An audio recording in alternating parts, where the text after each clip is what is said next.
자, 여러분들의 문장에 날개를 달아드리는 첫걸음 문법 시간입니다. 자, 15번째 벌써 첫걸음 문법입니다. 자, 15번째 첫걸음 문법은 여러분들 바로 중국어의 조동사 편입니다. 자, 중국어의 조동사는 동사를 도와주는 바로 이 품사, 조동사이기 때문에 여러모로 많이 활용할 수 있는 품사 중에 하나인데 어떤 조동사가 있는지 여러분들 교재 함께 보시고 그리고 제가 실판에 정리되어 있는 내용 함께 보시면서 제가 정리를 해드리도록 하겠습니다. 자, 우선은요. 조동사의 여러 종류가 있겠지만 염원 또는 소망을 나타내는 대표적인 조동사가 소개가 되어 있습니다. 想이라는 단어와 要라는 단어입니다. 想要는요. 조동사뿐만이 아니라 동사로도 사용이 돼요. 想이라는 단어가 동사로 사용될 때 뭐였죠? 예, 생각하다. 我想你, 난 널 생각해. 그리워하다. 이런 표현도 있었고요. 要라는 단어는 你要吗? 我不要. 기억나세요? 필요하다, 원하다 라는 동사로도 사용이 되지만 여기서는 바로 무엇이다? 바로 뒤에 있는 동사를 도와주는 조동사의 품사로 사용이 되니까 당연히 이 조동사의 뒤에는 동사가 나와주겠죠. 자, 그럴 때는 想이라는 단어는 무엇을 하고 싶다. 要라는 단어는 想이라는 단어랑 비슷하긴 한데요. 약간의 좀 의지력이 좀 더 있어요. 뭐뭐 하려고 하다라는 정도로 있는데 여러분들은 아직까지는 첫걸음이니까 뭐뭐 하고 싶다라는 의미로는 想이라는 단어와 要라는 조동사가 있다. 꼭 기억을 해주시고요. 예문 함께 보도록 할게요. 我想回去. 나는 回去, 돌아가다이죠. 저 돌아가고 싶어요 라는 단어입니다. 자, 조동사를 부정하는 거. 저 돌아가고 싶지 않아요.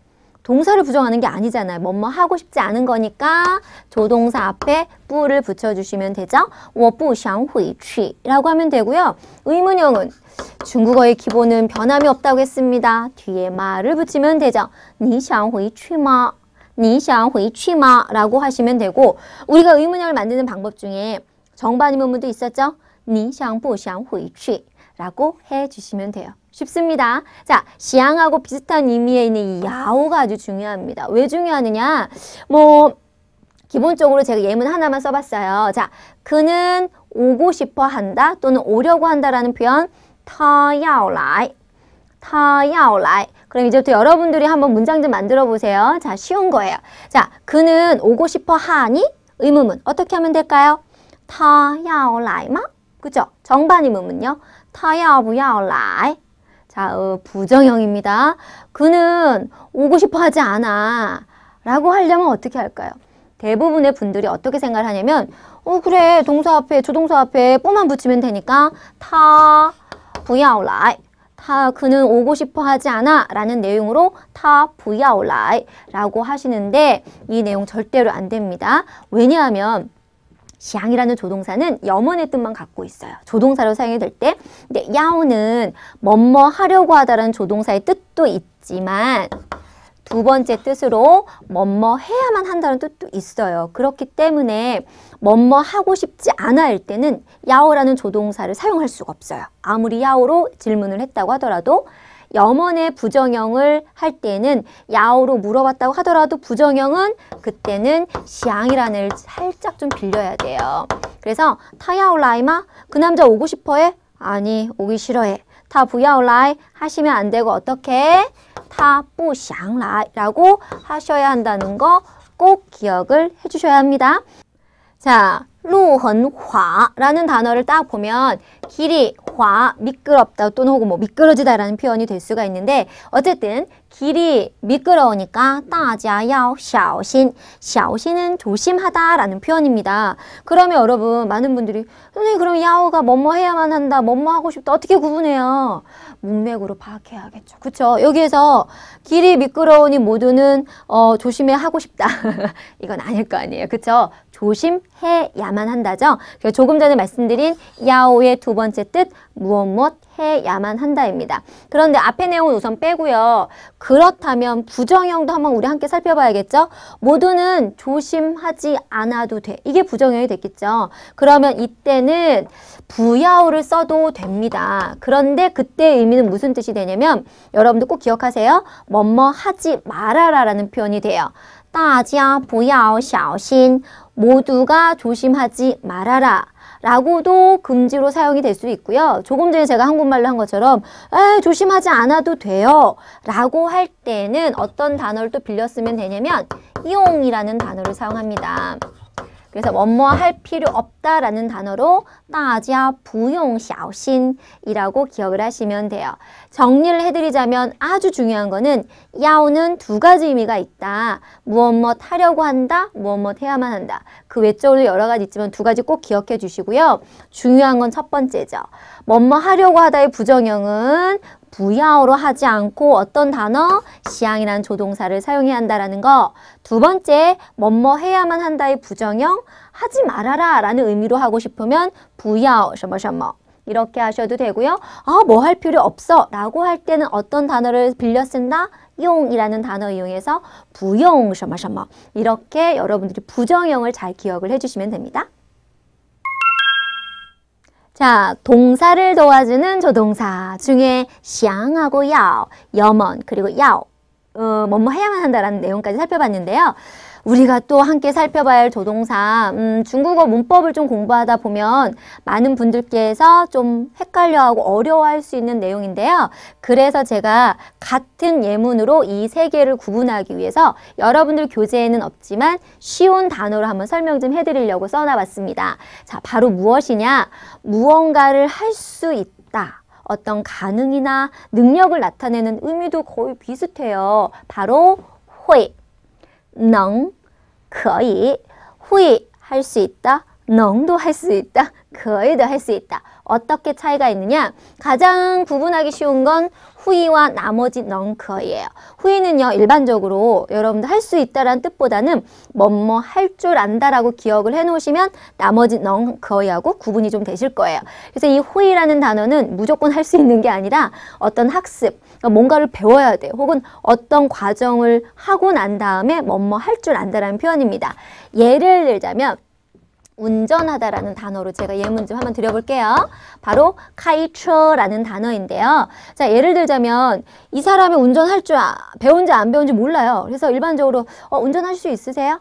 이렇게 물어볼 때 바로 그때 어떤 조동사? 후이를 사용한다는 거죠. 你会开车吗?你会开车吗? 자, 이제 대답, 긍정형을 한번 가볼게요. 네, 저 운전할 줄 아는데요. 어떻게 하면 된다? 我会开车. 我会开车 라는 대답이 나오면 이젠 能可以하고 이제 구분을 해야 하는데요. 상황으로 항상 구분하면 별로 어려울 것도 없어요. 이 사람이 운전할 줄 아는 거 우리 알고 있어요. 지금 대화하는 사람이. 이제 상황을 제가 해볼게요. 예를 들면 상대방이 좀 아파요. 아파서 야, 너 오늘 운전할 수 있겠어? 똑같이 할 수 있다지만 지금은 할 줄 아냐 모르느냐를 물어보는 게 아니죠. 할 줄 아는 건 아는데 지금의 상황에서 가능하냐 불가능하냐를 물어볼 때는 바로 무엇을 사용한다? 能과 可以를 사용하면 됩니다. 그때의 용법은 能 혹은 可以 아무거나 쓰셔도 돼요. 그래서 너 아픈데 운전할 수 있겠어? 아프다는 상황을 전제로 해서 你能开车吗? 你可以开车吗? 라고 하면 된다라는 거죠. 그런데 상대방이 이제 대답하는 것도 알아야죠. 아, 이 정도는 뭐 괜찮아. 나 운전할 수 있어. 어떻게? 我能开车 혹은 我可以开车 라고 하시면 돼요. 쉽죠? 그런데요. 역시나 부정형이 중요합니다. 나 도저히 몸이 아파서 운전 못하겠어. 운전하는 게 불가능하다라는 거죠. 그쵸? 我不能开车 라고 하셔도 되는데 아까 물어볼 때 그어도 된다라고 했으니까 我不可以开车 라고 하시면 절대로 안 돼요. 왜냐? 그 이유가 아까 이 야호 설명하고 좀 비슷할 수 있는데요. 후에는 이 뜻은 없어요. 能, 그에는 가능, 불가능의 의미, 할 수 있다라는 의미도 있지만 조금 이따가 제가 예문 들어드릴 이 두 번째 거 허가의 의미도 있어요. 허가. 이 그어에는 허가 의미가 훨씬 더 크거든요. 그렇기 때문에 물론 능도 그렇지만 그래서 不可以 이 상황에서 不可以로 사용을 하시잖아요. 不可以는 언제? 불가능일 때 사용하는 게 아니라 금지일 때만 사용한다라는 거 꼭 기억을 해주세요. 그러면 我不可以开车 하면 무슨 뜻이 된다? 저 운전할 수 없어요 라는 표현이 아니라 저 운전하면 안 돼요 라는 금지의 표현이 돼요. 그래서 너 아픈데 운전할 수 있겠어? 你能开车吗? 혹은 你可以开车吗? 可以로 물어봤다라고 하더라도 저 운전 못해요 라고 하려면 어떻게 한다? 거의 쓰시면 안 되고요. 그때는 我不能开车 라고 사용하셔야 합니다. 이해되셨나요? 자, 그렇다면 넝하고 거의 또 다른 뜻 뭐가 있다? 허가의 의미가 있는 걸 똑같이 카이처를 제가 한번 예문 드려볼게요. 저 운전해도 될까요? 저 운전면허 딴 지 얼마 안 됐는데 저 운전해도 돼요? 뭔가의 허가를 구할 때 어떻게? 我能开车吗? 我可以开车吗? 긍정형, 의문형은 상관이 없어요. 그리고 허가의 경우에는 뭐 상관없어요.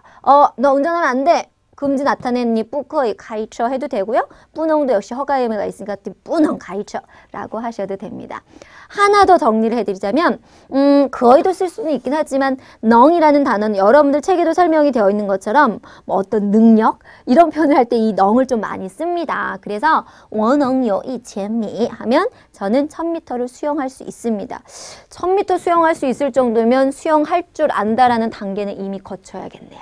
이렇게 해서 제가 호의하고 넝하고 거의를 카이처라는 같은 단어로 한번 예문진 설명드렸는데요. 정리가 좀 되셨어요? 자, 정리가 됐는지 확인하기 위해서 저희 책에 있는 예문진 살짝 좀 보도록 할게요.